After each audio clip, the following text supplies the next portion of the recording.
On connaît la nature du problème. Il constitue pour le gouvernement une priorité. La situation sur la ville d'Abidjan, c'est que la quantité d'eau n'est pas suffisante pour servir une population qui s'est accrue de façon quasi exponentielle en l'espace de 10 ans. Pour vous donner quelques chiffres, si on prend les standards qui sont une consommation en zone urbaine d'environ 100 litres par habitant et par jour, pour une population qui faisait environ 3 500 000 personnes en 98-99, on produisait 350 millions de litres d'eau. C'était donc suffisant pour couvrir à peu près les besoins. Et en perspective de l'augmentation de cette population, en 1999, il y avait des projets qui étaient prévus pour accroître cette production-là. Ces infrastructures n'ont pas pu être construites du fait de la crise. On se retrouve donc en fin de la crise, en 2010-2011, avec toujours 350 millions de litres pour une population qui a atteint 5 millions d'habitants et qui a besoin de 500 millions de litres. Donc un déficit d'environ 30% au sortir de la crise. Alors, Monsieur le ministre, il y a certains quartiers considérés comme des quartiers chauds sur lesquels, d'ailleurs, nous revenons souvent dans nos reportages. Il y a Niangon, c'est à Yopougon. Il y a également Makori et Koumassi-Ramblin. Est-ce que ce sont des zones à prédilection?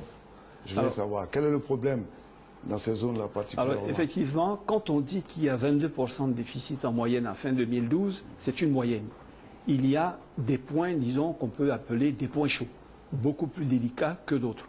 Parce qu'en fait, quand on dit qu'il y a eu un accroissement important de la population, ce n'est pas uniquement dû à la croissance normale. Il y a eu également le flux migratoire lié à la crise. Et les endroits qui sont les plus chauds sont les endroits où ces populations qui ont migré sont venues le plus.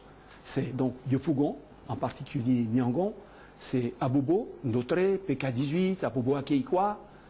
Sur les lieux comme Marcory, le quartier dont vous faites allusion, il s'agit d'un autre problème.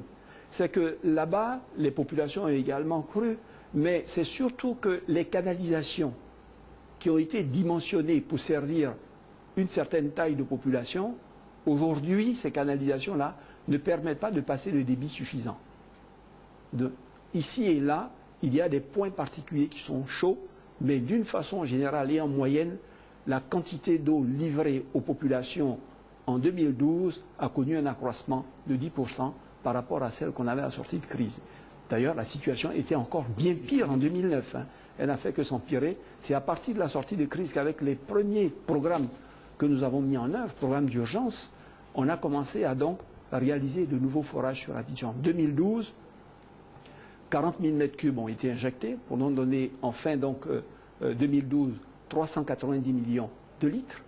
Puis en 2013, nous enclenchons avec un autre programme qui lui fait 70 milliards, qui va apporter 100 millions de litres supplémentaires à Abidjan, qui fera que d'ici fin 2013, le déficit va être réduit à environ moins de 8%.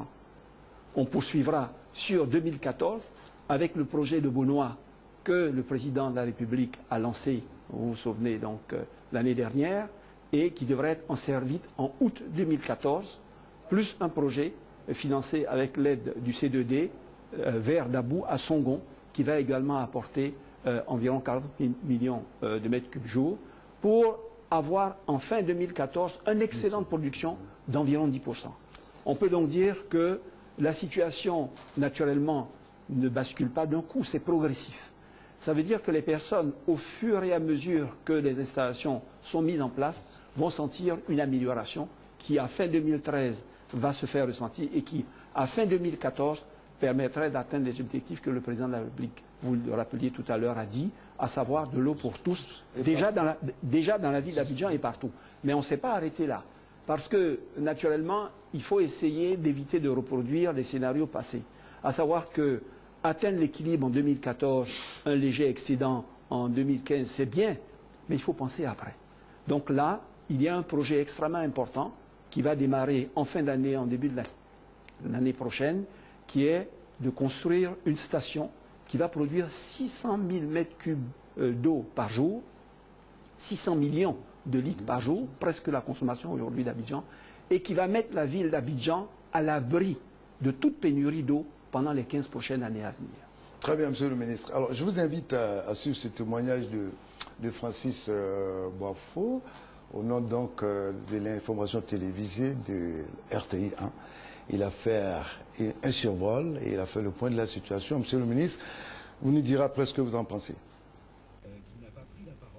Niangon, cité Sodefort, un quartier résidentiel de la commune de Yopougon. Les robinets sont asséchés dans les ménages. Et cela dure plusieurs mois. Pratiquement 5 mois, on a un problème d'eau ici. On va dans une autre cité pour pouvoir acheter de l'eau. Quand ils devaient envoyer la facture 2 jours avant, ils ont envoyé l'eau. Maintenant, on a allé payer la facture. Dès qu'on a fini de payer la facture, il n'y a plus l'eau, ils ont coupé l'eau. En route pour la commune d'Abobo, l'on rencontre à la cité verte un autre quartier de Yopougon, 7 enfants. Elle raconte son calvaire. Ça fait 3 jours qu'on n'a pas l'eau. Je ne gagne même pas l'eau pour me laver pour aller à l'école. À Ndotré, dans la commune d'Abobo, le constat est le même. Aucune goutte d'eau dans les robinets. Ça fait bientôt 6 mois que nous n'avons pas de l'eau au robinet. Vous avez 1500, vous pouvez avoir 10 bidons d'eau. Et selon le nombre de personnes qu'on a en famille, vous pouvez utiliser peut-être 5 bidons par jour. Vous avez seulement que 2 jours pour finir 10 bidons. Vous voyez que c'est très coûteux. Après Abobo, Kapemi sur Mosikro, un quartier précaire de la commune d'Atekoubé. L'on est interpellé par des cris invitant les femmes à venir s'approvisionner en eau.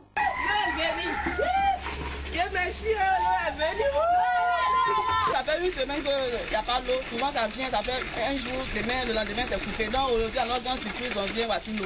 Donc on est heureuse. À 300 mètres de ces femmes heureuses, le calvaire d'une autre.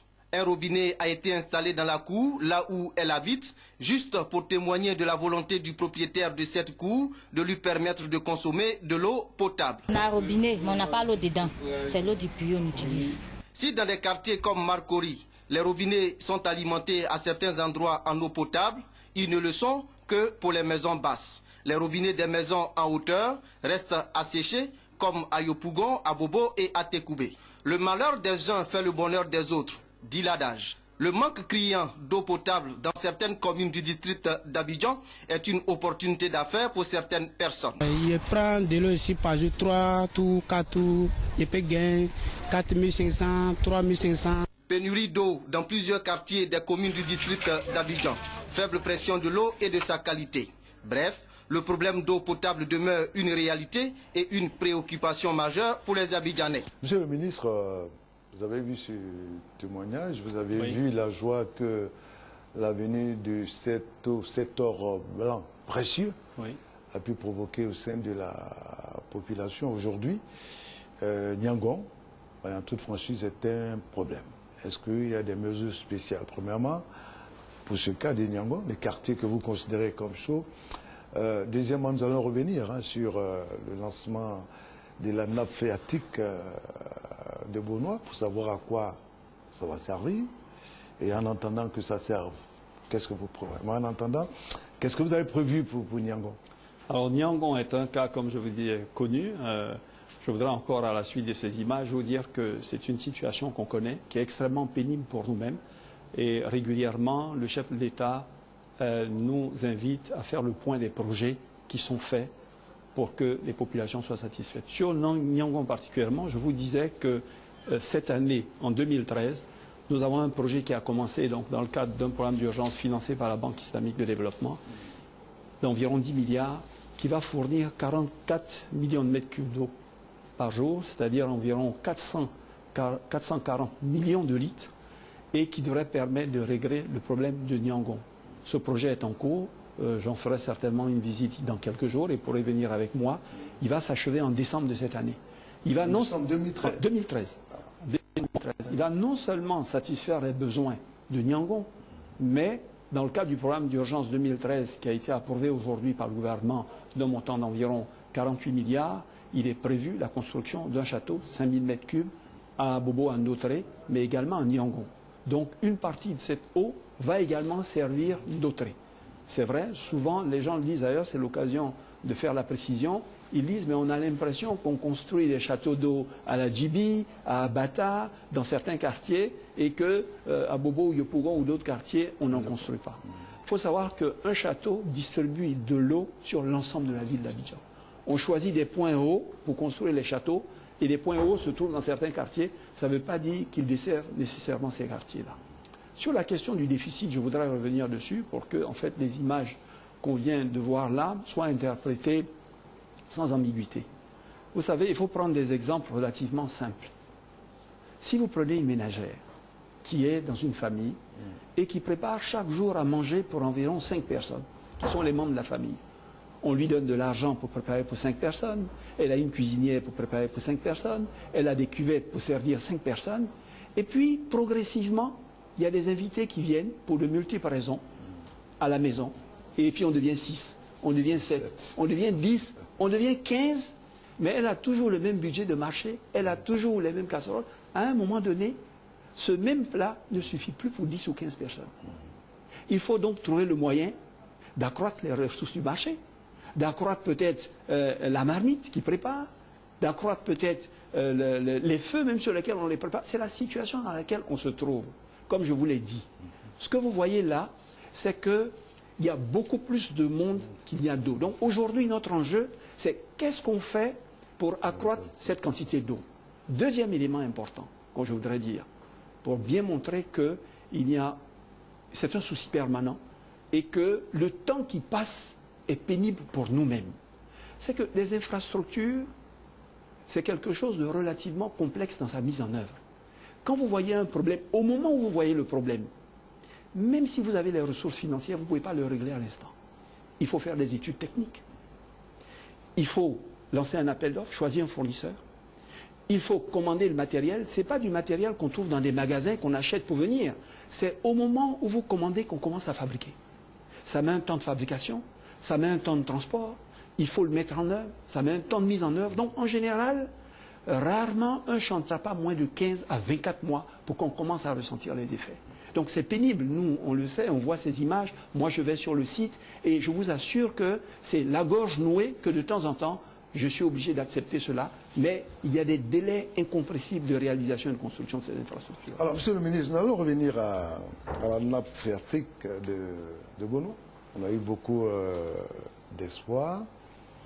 À quoi cela va-t-il servir exactement, en dehors du reportage? La nappe phréatique de Bonois qui a été célébrée avec le président de la République, c'est ce jour-là que le président de la République a dit qu'il voulait de l'eau partout. Tout à fait. Et pour tous.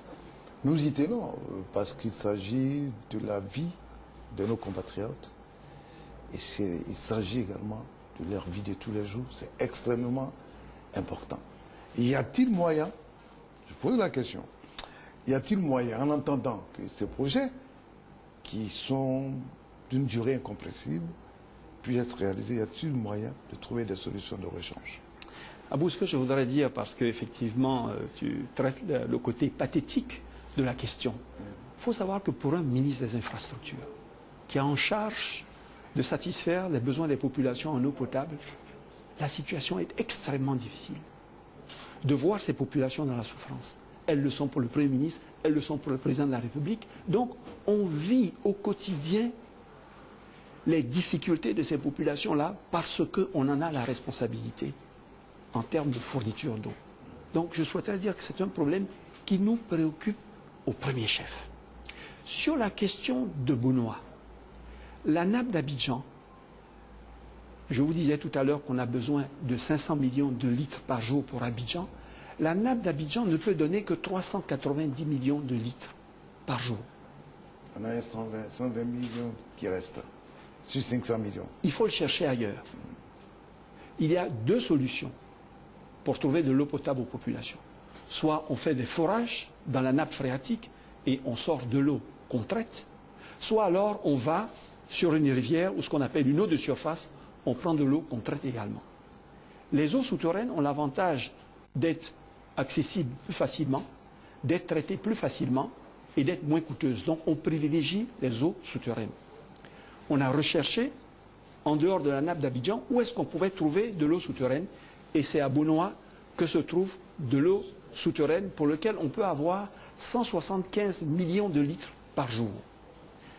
Le premier projet sur le financement chinois que le président de la République a lancé va permettre d'avoir 80 millions de litres 800 millions de litres par jour. Et puis, il y aura une seconde phase financée par le C2D en 2015 qui va également permettre d'avoir encore 80 000. Donc la nappe de Bonoa est une nappe alternative à la nappe d'Abidjan. Qu'est-ce qu'on fait entre-temps? Entre-temps, on n'a pas le choix. On est obligé de surexploiter la nappe d'Abidjan en attendant que la nappe de Bonoa vienne. C'est-à-dire, on va tirer de cette nappe-là les 500 millions de litres par jour qu'il nous faut pendant une période de 2 ans, jusqu'à ce qu'en 2014, Bonoa venant, on allège la nappe d'Abidjan. Bonoa sera opérationnel en 2014. Bonoa sera opérationnel en 2014 et en plus de Bonoa, la nappe également de Songon, le projet de Songon. Pour qu'en 2014, comme je le dis, on ait effectivement apuré ce déficit-là. Alors, monsieur le ministre, regardons ensemble.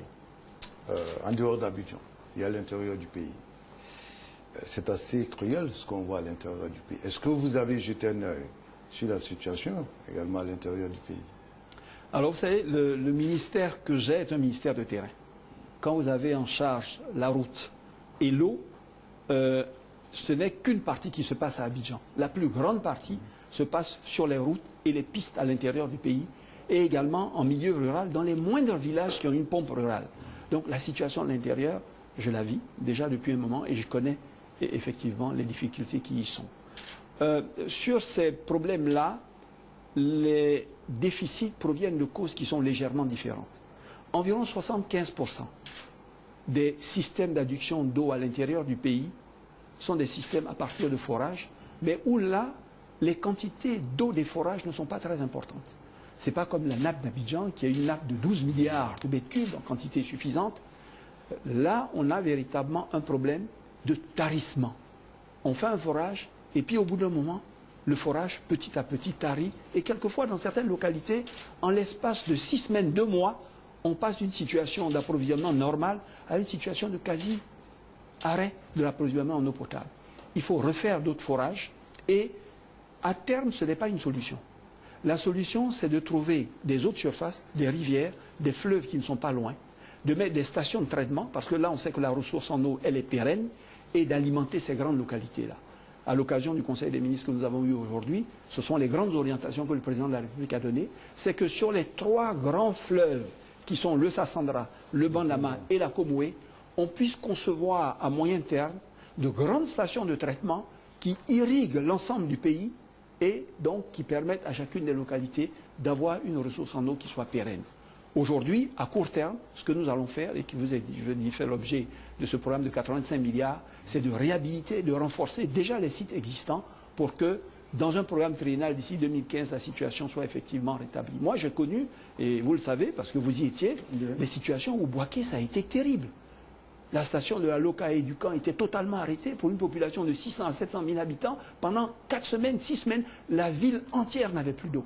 Il a fallu courir, trouver des solutions palliatives. Aujourd'hui, c'est plus de 2 milliards d'investissements qui ont été faits à Boaké, qui font que la situation s'est améliorée. 2 milliards encore va être faits cette année, entre cette année et 2014 avec la Banque mondiale. J'ai connu Korogo, et vous le savez également, où la retenue a été totalement arrêtée. Elle s'est asséchée.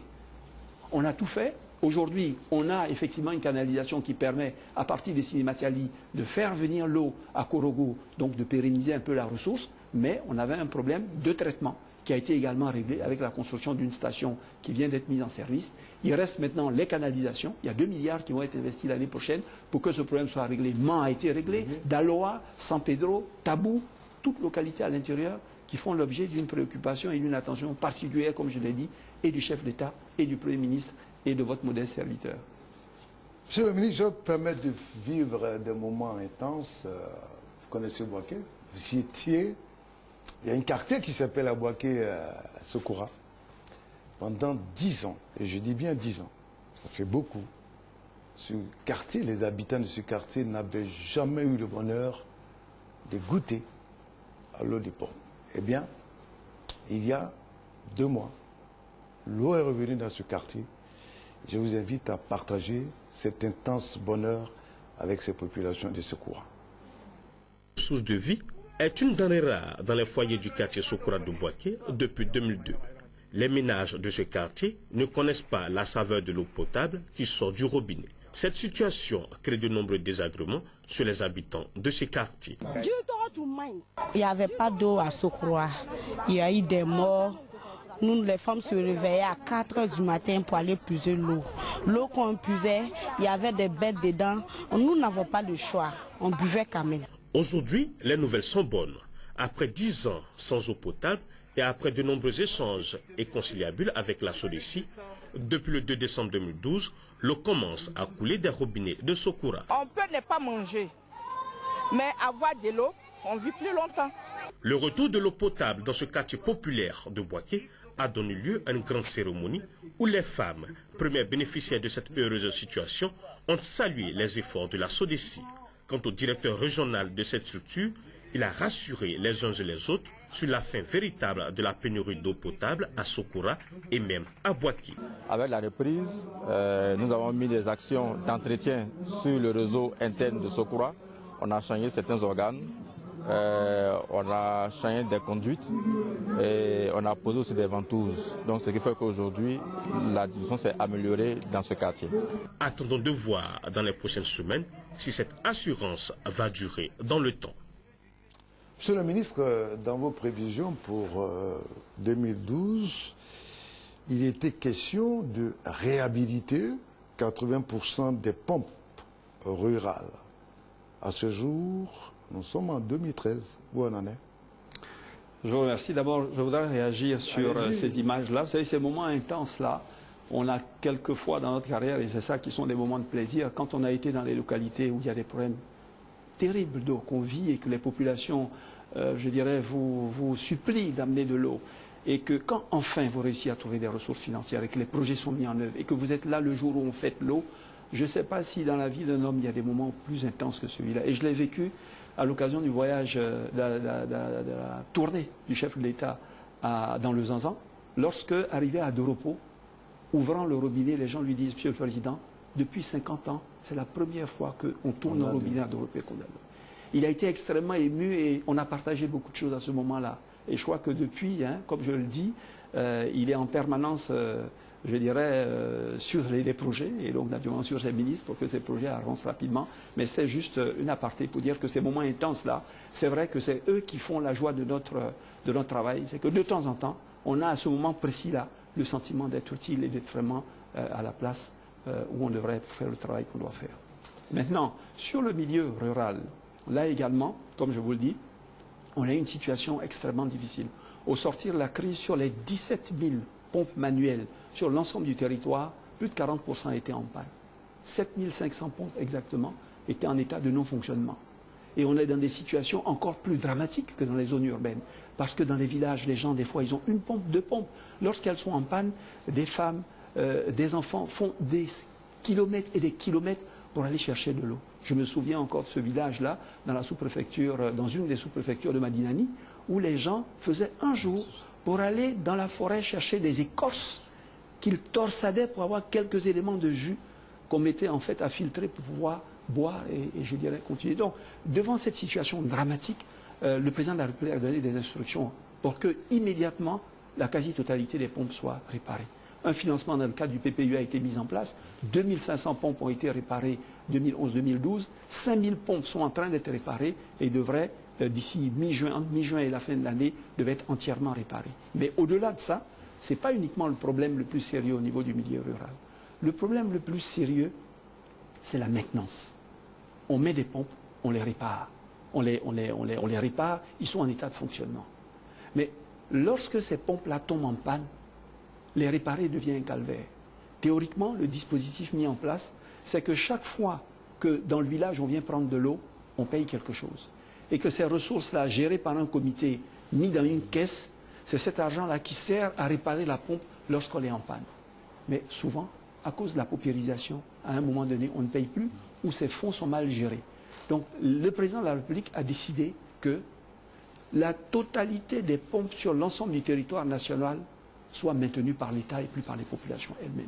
Réparée par l'État. Réparée par l'État et maintenue en état par l'État. Maintenue en situation de fonctionnement par l'État. Ce qui permet d'abord de faire une quasi-gratuité de l'eau, puisqu'on n'est plus obligé de payer, ces ressources étant destinées à ça. Deuxièmement, il a également décidé qu'on féminise les comités de gestion. Parce qu'en fin de compte, dans le milieu rural, ce sont les femmes qui font la corvée d'eau. Quand il y a un problème d'eau, ce sont elles qui en premier en subissent les conséquences. Or, les comités de gestion des points d'eau sont remplis d'hommes qui sont moins concernés et naturellement qui font que quelquefois ça pose problème. Donc cette féminisation a un énorme succès et on se rend compte que la durée de vie des pompes est meilleure. Très bien, Monsieur le ministre, je pose des questions franchement. À quel moment pourrait-on dire avec objectivité que les Abidjanais vont arrêter de souffrir, du moins certains quartiers, en entendant de l'eau? Quelle période vous envisagez pour cette fin des calvaires, pourrait-on dire? Comme je vous l'ai dit, Abou, cette préoccupation constante d'une question qui touche au quotidien de la vie des hommes, est un sujet sur lequel on ne peut pas aller avec de l'à peu près ou dire des choses qui ne sont pas vraies. Ce qui est important souvent pour les populations, ce n'est pas tant le calvaire qu'elles souffrent, que qu'est-ce qu'on est en train de faire pour pallier à ce calvaire et quand est-ce que ce calvaire va s'arrêter. Votre question est totalement pertinente et elle est au centre de nos préoccupations. Je vous ai dit qu'à la fin 2013, on va réduire à seulement 10% le taux de déficit sur Abidjan. Ça va se sentir dans des quartiers, en particulier comme Niangon et Yopougon, où on va effectivement mettre en service cette station de traitement et ce château. Mais que c'est en 2014, avec la venue de Bonois et de Songon, que les problèmes seront effectivement réglés et que nous serons en situation de léger déficit. Monsieur le ministre, j'ai beaucoup de plaisir à vous recevoir. C'est toujours avec un réel plaisir qu'on reçoit. Je rappelle que nous recevions M.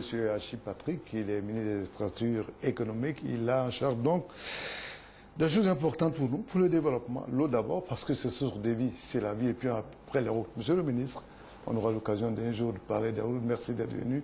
Je vous souhaite une excellente soirée. Merci à vous.